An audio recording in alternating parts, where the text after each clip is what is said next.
Hello guys. अगर आप ये वीडियो रात को देख रहे हो तो इसको स्किप कर दो। Let's start.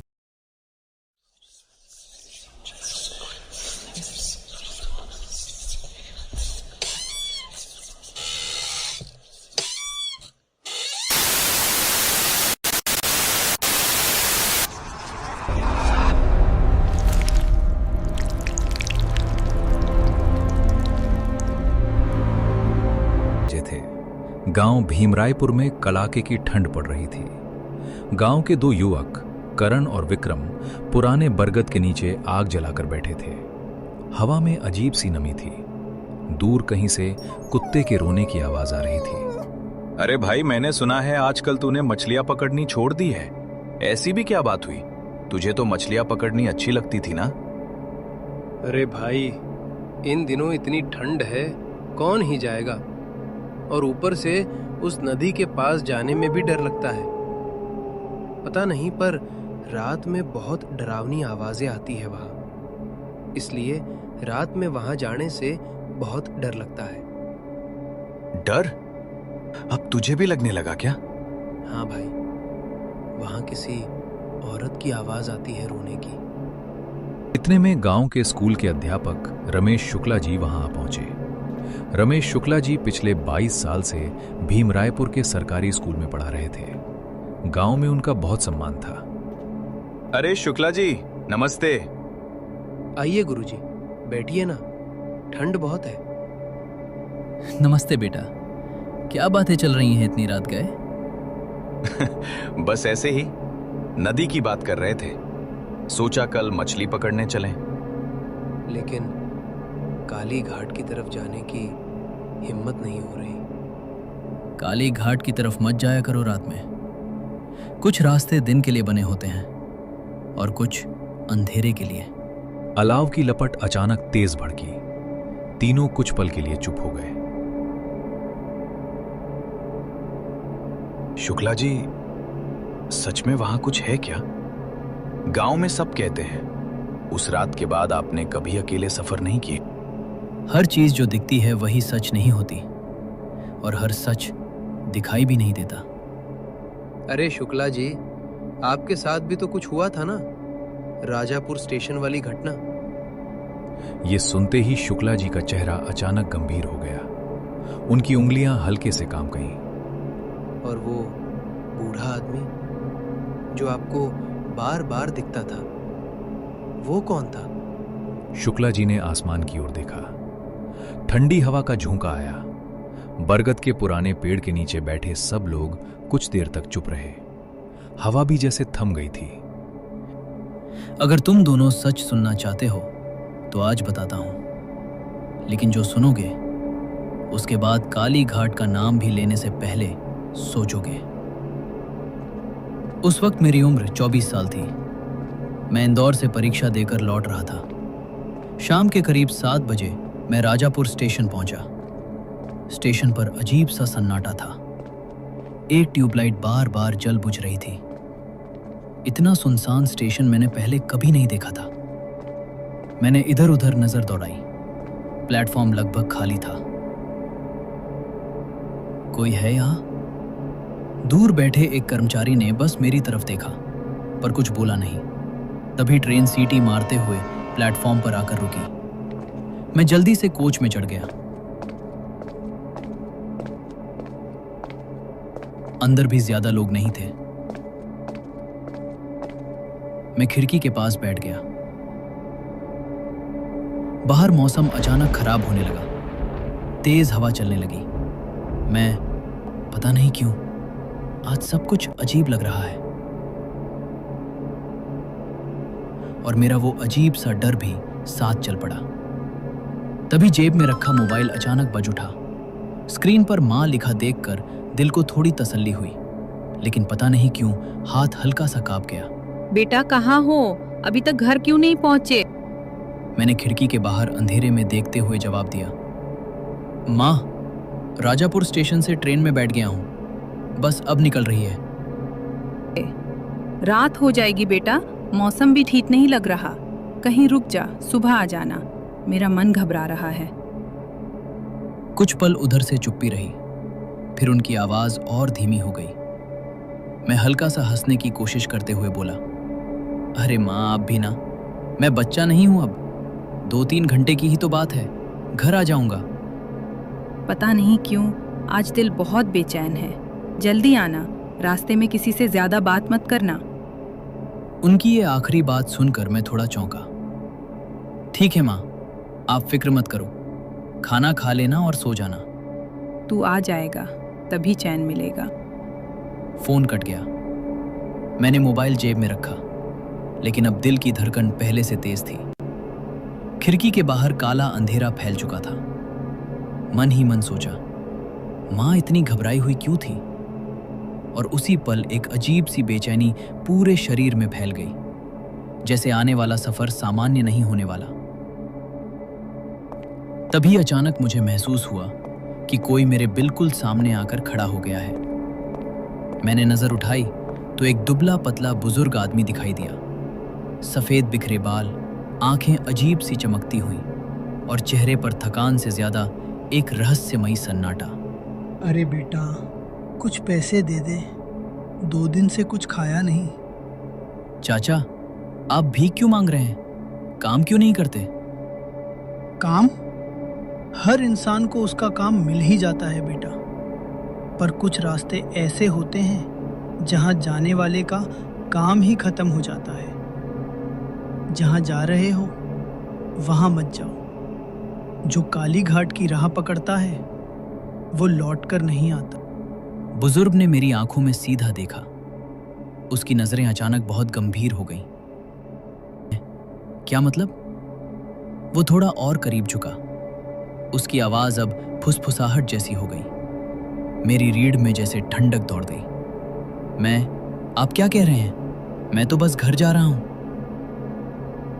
घर?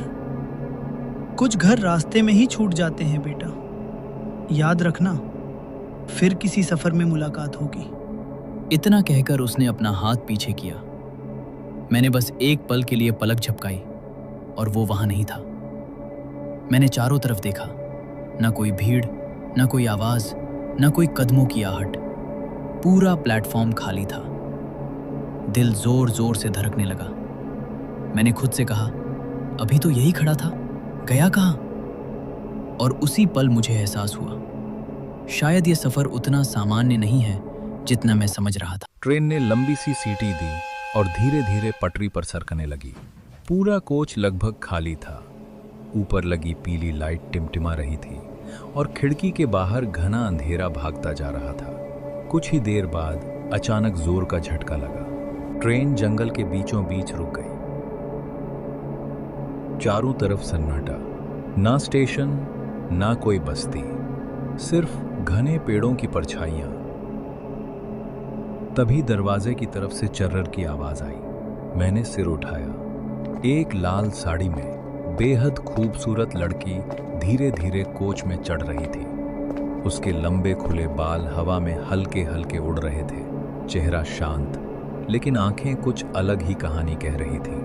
वो आकर मेरे सामने वाली सीट पर बैठ गई। ये ट्रेन कालमोरा जाएगी क्या?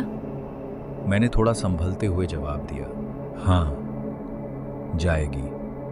अगला बड़ा स्टेशन वही है। अच्छा है, अकेले सफर में डर लगता है। वो हल्का सा मुस्कुराई।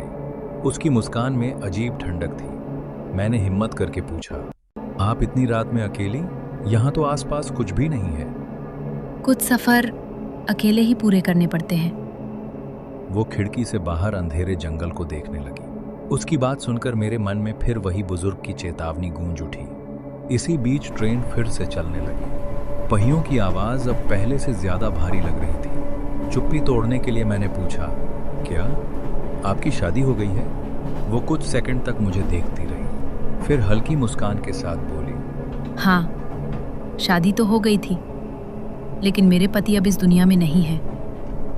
मेरे हाथ ठंडे पड़ गए। ओह, मुझे माफ कीजिए, मुझे नहीं पता था। वो अचानक मेरी आंखों में गहराई से देखने लगी। उसकी आंखों में एक अजीब चमक थी, जैसे आंसू भी हों और आग भी। मौत कभी अचानक नहीं आती, पहले संकेत देती है। कोच की लाइट फिर से टिमटिमाई। हवा अचानक ठंडी हो गई और मुझे महसूस हुआ मैं इस ट्रेन में शायद अकेला नहीं हूँ। रात के ठीक 2:30 बजे अचानक ट्रेन जोर से झटकी और रुक गई। इस बार रुकना पहले से अलग था, जैसे ब्रेक अचानक लगाए गए हों। खिड़की के बाहर गहरा अंधेरा था। जंगल पहले से भी ज्यादा डरावना लग रहा था। ठंडी हवा खिड़की के दरारों से अंदर आ रही थी। तभी स्पीकर में खरखराती आवाज गूंजी। यात्रियों कृपया ध्यान दें, तकनीकी खराबी के कारण ट्रेन अब आगे नहीं जा सकती। आपको हुई असुविधा के लिए खेद है। आवाज खत्म होते ही फिर वही सन्नाटा। मैंने घड़ी देखी, 2:30 बजे थे। दिल में घबराहट बढ़ने लगी। मैंने उसकी तरफ देखा। वो पहले से खड़ी थी, जैसे उसे पहले से पता हो कि ट्रेन रुकने वाली है। अब क्या करेंगे? यहाँ तो पास कुछ भी नहीं है। मैं रुक नहीं सकती। क्या मतलब? इतनी रात को? ये जंगल है, खतरनाक हो सकता है। वो दरवाजे की तरफ बढ़ने लगी। मेरे गले से शब्द मुश्किल से निकले। ये ठीक नहीं है। कम से कम सुबह तक रुक जाइए। वो पलटी। उसकी आंखों में फिर वही अजीब चमक थी। मेरा रास्ता यहीं से जाता है। मैं जंगल से होकर जाऊंगी। डर लगता है तो मत आओ। इतना कहकर वो ट्रेन से नीचे उतर गई। कुछ सेकंड तक मैं सीट पर बैठा रहा। दिल जोर जोर से धड़क रहा था। माँ की बात, बुजुर्ग की चेतावनी, सब एक साथ दिमाग में घूमने लगा। लेकिन पता नहीं क्यों मेरे पैर अपने आप उठ गए। मैंने खुद से कहा, बस थोड़ा सा ही तो आगे जाएगी। और मैं भी ट्रेन से उतरकर उसके पीछे चल पड़ा। जंगल की मिट्टी पर उसके कदमों की आवाज साफ सुनाई दे रही थी। लेकिन अजीब बात यह थी, उसके पैरों के निशान जमीन पर दिखाई ही नहीं दे रहे थे। जैसे ही हम जंगल के अंदर कुछ कदम आगे बढ़े, आसमान में तेज गर्जना हुई। अचानक मूसलाधार बारिश शुरू हो गई। पेड़ों की टहनियां हवा में बेतहाशा हिलने लगी। बिजली की चमक कुछ पल के लिए पूरे जंगल को सफेद रोशनी में डुबो देती। फिर सब कुछ पहले से ही गहरे अंधेरे में डूब जाता। मेरे कपड़े भीग चुके थे। दिल की धड़कन साफ सुनाई दे रही थी। तभी एक तेज बिजली चमकी और उसी रोशनी में मैंने देखा, वही बुजुर्ग हमारे सामने खड़ा था। मैं ठिठक गया। आप फिर से? मैंने मना किया था, काली घाट की राह मत पकड़ो। लड़की अचानक मेरे आगे आकर खड़ी हो गई। इनकी बातों पर ध्यान मत दो, ये हमेशा डराते रहते हैं। बुजुर्ग ने मेरी तरफ सीधे देखते हुए धीरे से कहा, सीधे मत जाना, वो रास्ता मौत का है। दीस में बारिश की आवाज और तेज हो, लेकिन लड़की ने उसकी बात अनसुनी कर दी और अचानक बाईं तरफ एक संकरे कीचड़ भरे रास्ते पर मुड़ गई। मैं कुछ पल दुविधा में खड़ा रहा, फिर उसके पीछे चल पड़ा।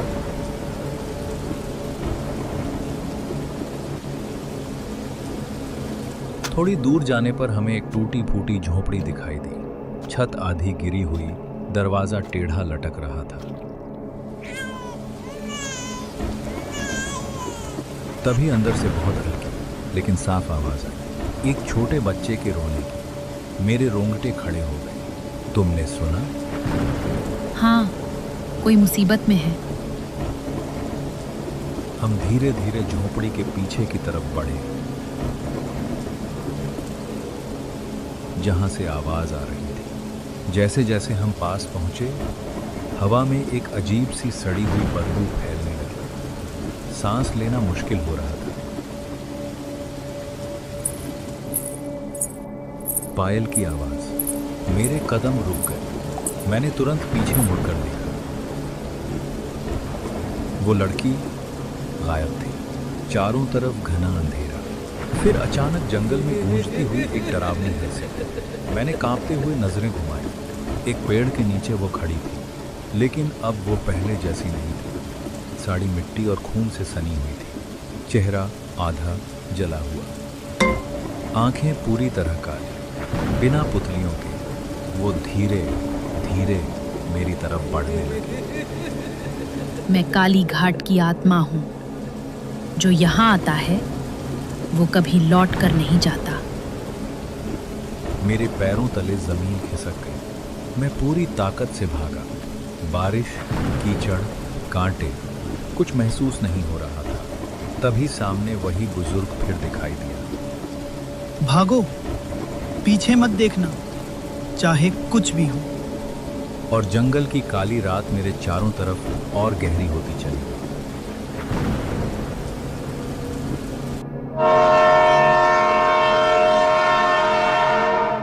जब मेरी आंख खुली तो तेज धूप चेहरे पर पड़ रही थी।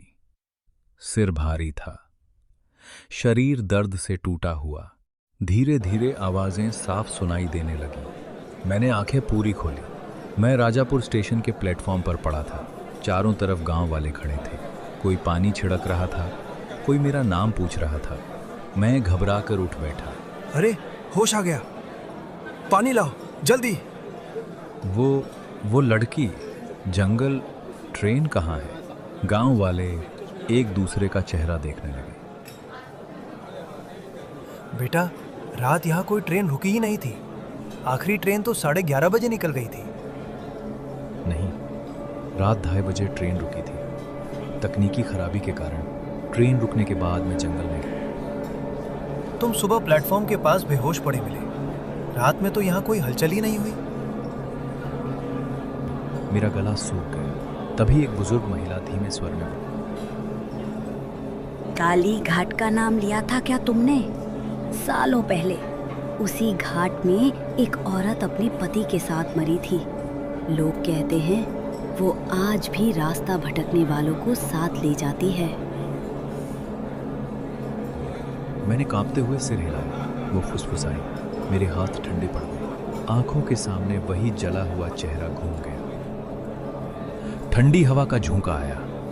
बरगद के पुराने पेड़ के नीचे बैठे सब लोग कुछ देर तक चुप रहे। हवा भी जैसे थम गई थी। विक्रम ने हल्की हंसी के साथ माहौल हल्का करने की कोशिश की। अरे शुक्ला जी, आप भी ना बच्चों को डरा दिया। बरगद के पत्ते फिर से हिलने लगे। लेकिन उस दिन के बाद किसी ने भी काली घाट का नाम जोर से लेने की हिम्मत नहीं की। कुछ कहानियां सिर्फ सुनी नहीं जाती, वो पीछा भी करती हैं।